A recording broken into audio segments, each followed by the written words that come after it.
Les Marcelleurs vous présentent La malédiction de la saga Poltergeist. Julian Beck. Le premier film Poltergeist étant un succès, le tournage d'un second film est rapidement mis en chantier.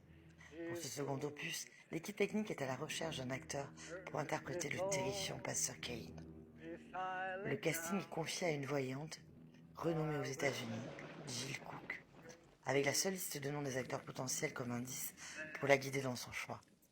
Concernant le pasteur Cain, son choix s'arrête sur Julian Beck, acteur inconnu du grand public.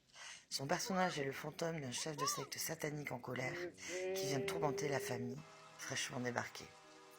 À cette époque, l'acteur fait face à un cancer à l'estomac, en stade terminal.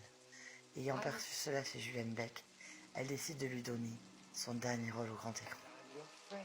D'après les membres de la production, les traitements que prenait l'acteur à ce stade avancé du cancer lui occasionnaient un visage squelettique, des traits naturellement marqués, des pommettes creusées, ce qui lui occasionnait une allure effrayante, nécessaire au personnage. Le journaliste Mark Touleg a ainsi déclaré « On lui demande de jouer ce qu'il est. C'est effrayant. C'est un mourant qui joue la mort. » Le 14 septembre 1985, quelque temps après la dernière prise de vue, Julian Beck décède, à l'âge de 60 ans. Ce rôle dans le film Poltergeist 2 marque une conclusion à la carrière de Julian Beck. Son ultime interprétation du personnage va terrifier des millions de spectateurs à travers l'écran, s'ajoutant ainsi aux événements tragiques et sombres qui ont marqué la saga.